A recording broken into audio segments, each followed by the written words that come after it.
एक बार की बात है, एक गांव में रामू नाम का एक गरीब किसान रहता था। रामू के पास बहुत थोड़ी सी जमीन थी, जिस पर वह खेती करता और अपने परिवार का पेट पालने की कोशिश करता था। बारिश समय पर न होने और मिट्टी की उर्वरता कम होने के कारण उसकी फसलें अक्सर खराब हो जाती। फिर भी वह हार मानने वालों में से नहीं था।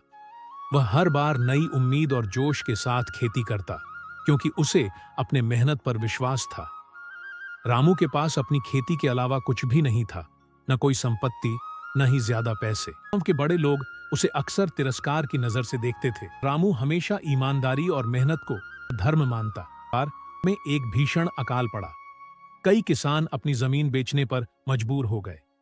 रामू के लिए भी समय कठिन था, लेकिन उसने अपनी जमीन को बचाए रखा और भूख से लड़ते हुए अपनी छोटी सी फसल को सहारा बनाने की कोशिश की। भी काफी नहीं था।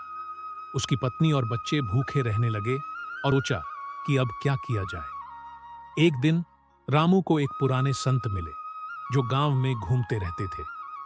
उन्होंने रामू की हालत देखी और कहा, बेटा, मेहनत का फल हमेशा मिलता है। बस धैर्य रखो, भगवान पर विश्वास रखो और अपने कर्म करते रहो। संत की बातों से हिम्मत पाई और अपनी मेहनत जारी रखी।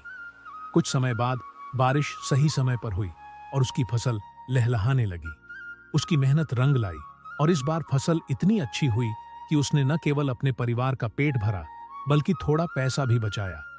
धीरे धीरे उसने अपनी फसल की गुणवत्ता को सुधारना शुरू किया और अब वह गांव के सबसे सफल किसानों में से एक बन गया।